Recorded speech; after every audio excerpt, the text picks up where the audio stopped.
everybody. Today I am driving a Ferrari F355. Why? Well, a number of different reasons. First off, I can, because this car's kind owner, Alex, has let me have a go of it. In fact, he's actually let me have 2 goes of it because my first attempt at a review went rather bad. I had a very rare technical glitch, and so I'm incredibly grateful to him for returning with his lovely car. Secondly, one must always take every opportunity given to drive a Ferrari, even when the cameras aren't rolling.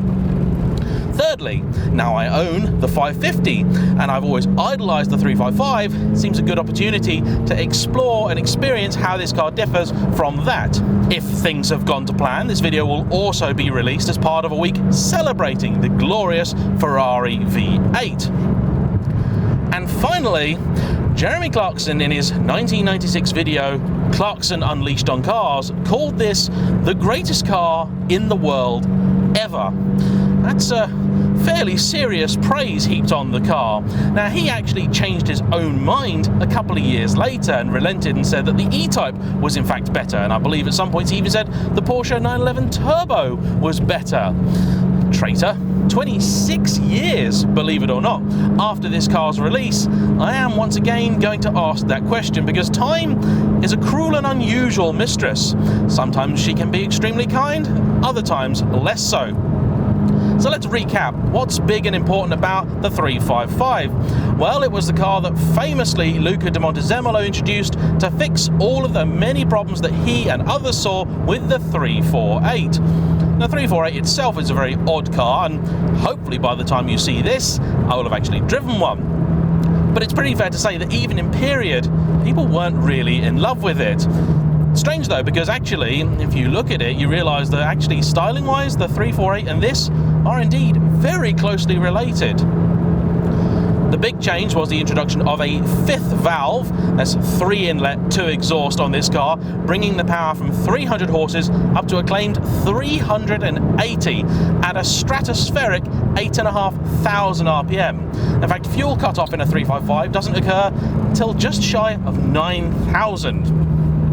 The other reason I was very keen to drive this particular car is because it is a Berlinetta. It's an F355 GTB, meaning a coupe. The other 355s that I've driven have been a Spider and a Targa, the GTS. The simple fact is that because of the era from which the 355 comes, lopping the roof off does the car absolutely no favours whatsoever dynamically. So if you're buying a car as a drive, well, the coupe is surely going to be the best of the bunch, and this particular one is in what you might term almost perfect specification. No, I'm not talking about the glorious combo of red with cream and Bordeaux carpets. No, I'm talking about the fact that this car is a coupe with a manual gearbox in it. Oh, and a delight that it is. Actually very different to use compared to my 550s box. The lever looks almost comically tall, however you realise that it is in absolutely the perfect place, nestled right next to your left knee, and it's actually a slicker and sweeter box to use than that in the 550. Now, this car's owner Alex has pre-warmed it for me, so it does behave, but I do know from experience 355s when cold do exhibit the same, shall we call it, character that the 550 and all other vintage Ferraris do.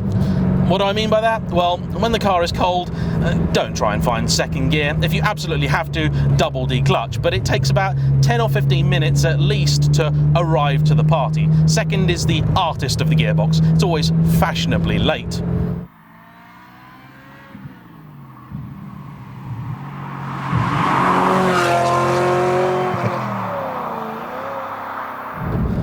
Now, what surprises me about the 355, it having been a little while since I've driven one on familiar roads, is just how compliant it still is. It's a really beautifully damped car.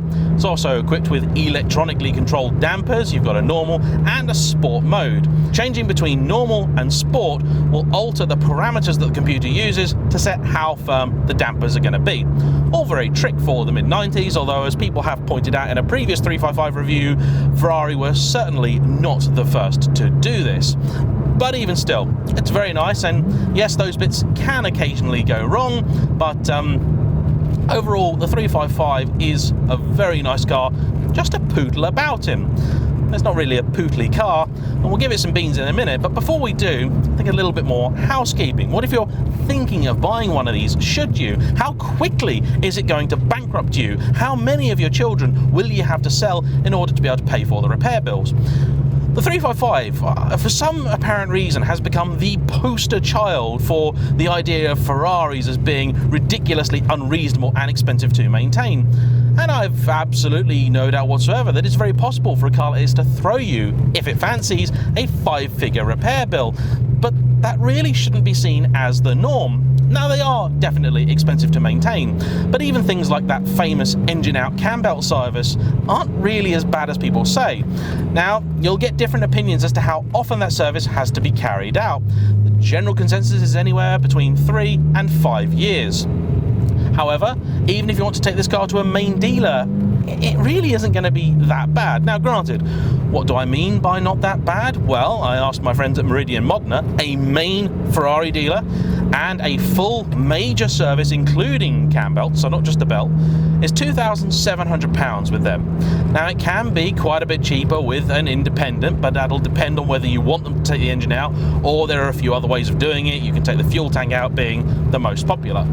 Now, later cars like the 360 are a lot easier to work on because they actually solve the problem of how difficult the cam belts are by putting an access panel inside the car. So you actually do that from the seats. Very odd, very Ferrari. 430 onwards then has a change, so no problem whatsoever with that one.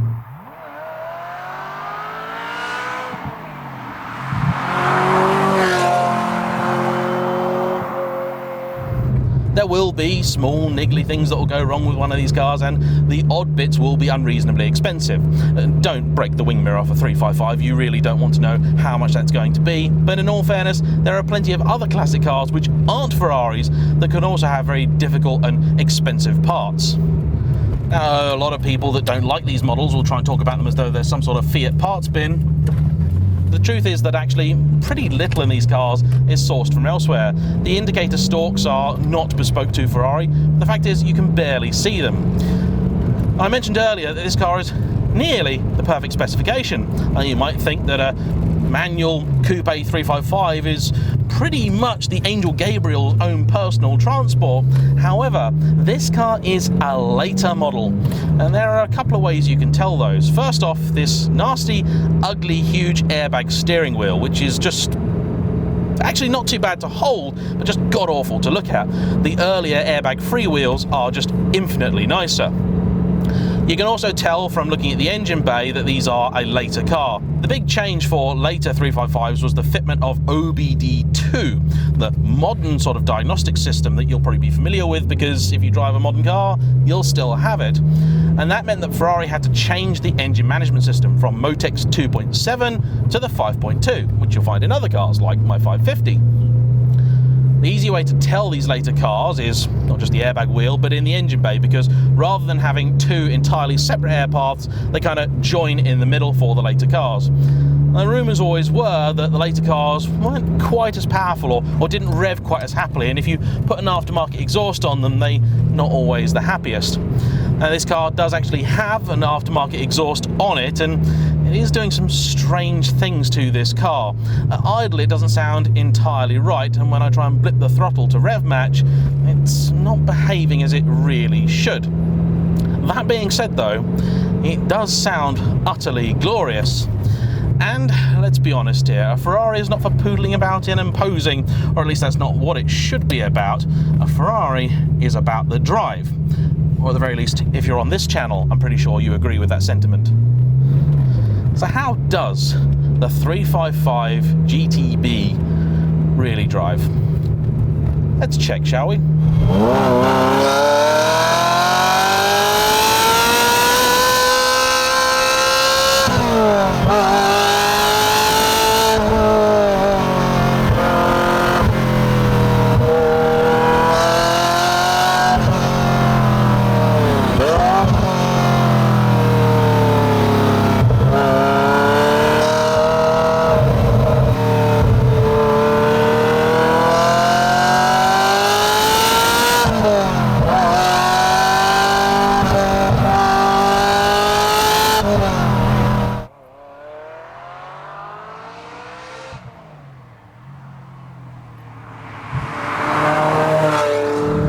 it is an utter and total delight. If I'm being honest, even this so-called neutered Motec 5.2 example feels more than brisk enough to enjoy on a country road.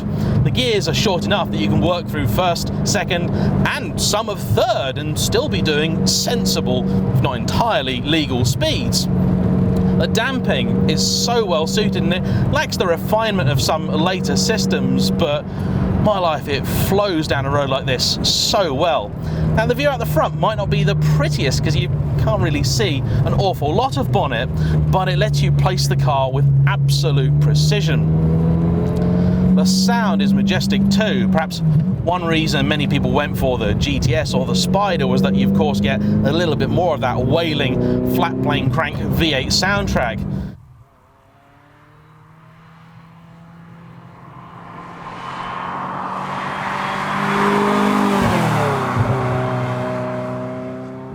The figures would tell you that this car has little to no torque, and indeed, compared to the 550, it's positively anorexic in that department. But the engine spins so incredibly freely, it more than makes up for it. Now, I'm not going to be the sort of person that would say that the 355 is entirely without fault, because the simple fact is that they're not. There are items about this car which aren't perfect. The steering. That really is the big one. Now this is Ferrari's first attempt at power steering, and it's not woeful, but neither is it brilliant. In fact, the 550's is vastly better. It's too light and it's also too slow. To give you an example, this is about 3 turns lock to lock, and the 550 is about 2. That's a huge difference. It means that if you are used to other Ferraris, every corner you go into, you're going to have to steer just a little bit more than you thought that you might. And with a car that is pretty darty and lively, you feel like that's a little bit of control you could really do with over the chassis. There are no electronic nannies in here really to stop me making a total tit of myself. ABS is about the size of it.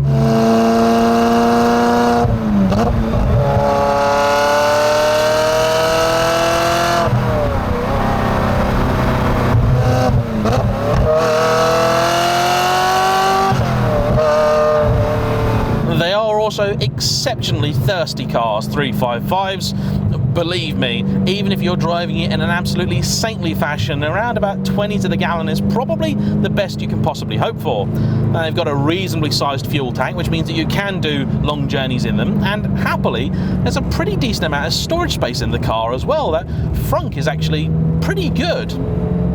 There's nothing behind you barring a glorious Ferrari engine, and that engine in particular really is an absolute masterpiece.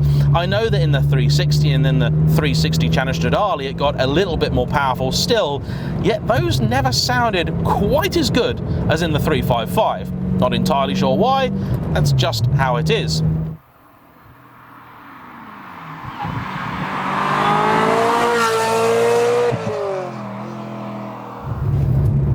That third central intake valve I always thought was essentially going to be synchronized with the other valves because, well, that would make sense, wouldn't it? But that's not at all how it works.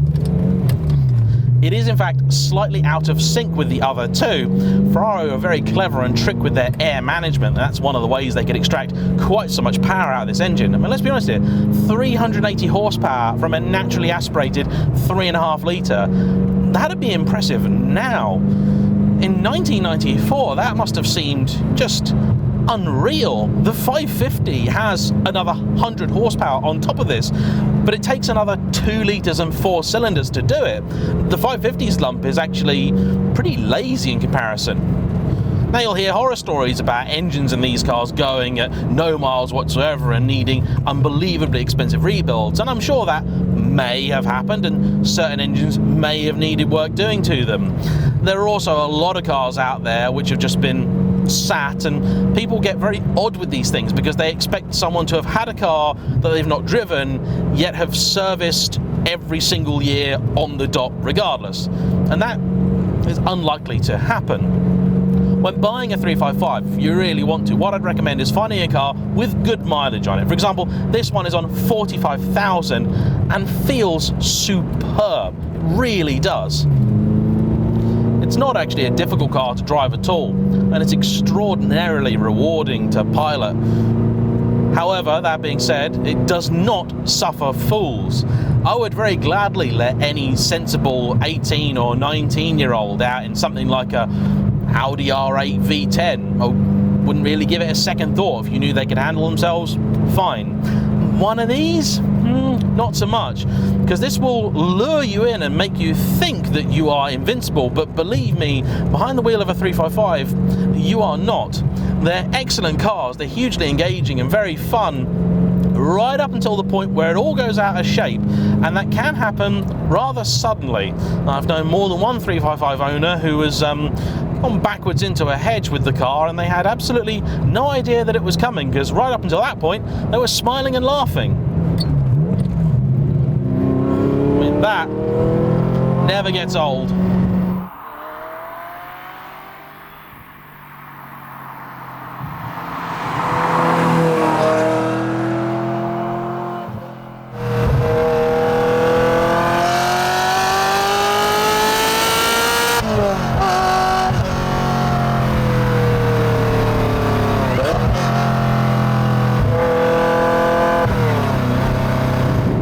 Brakes are actually really good, although of course, got to take it on track or something like that, you are going to overwhelm them pretty quickly. The pedals really nice and solid, it's got a great feel to it. You modulate them really easily, and my life, it's a great car for these roads. You're also reminded of just how small this thing is, because there's actually a sensation of having room all around you.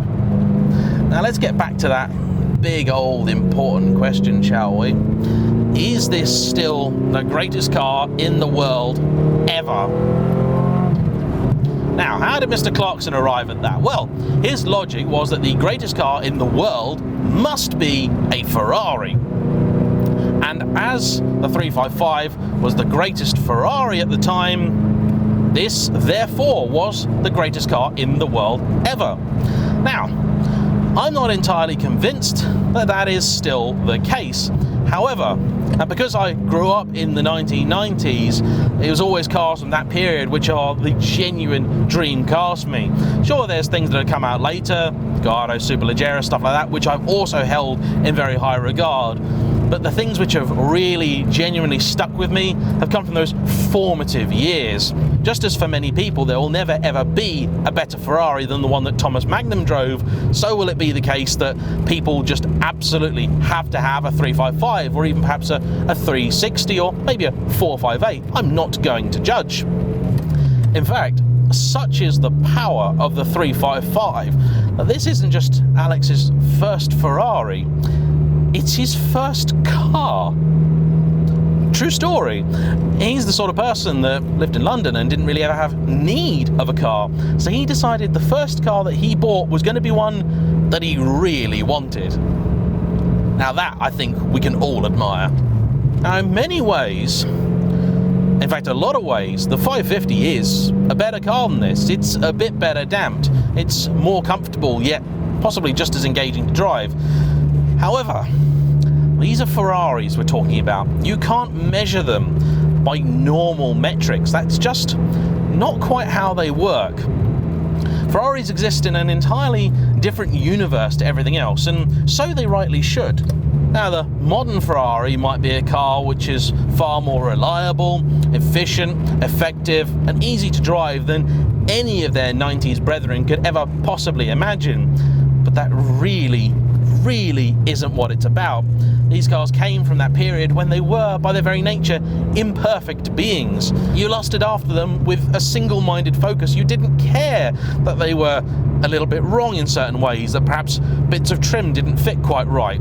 You cared about the way that they looked, the way that they sounded, and the way that they made you feel, even if you knew driving one may simply never ever happen, let alone the chance to own.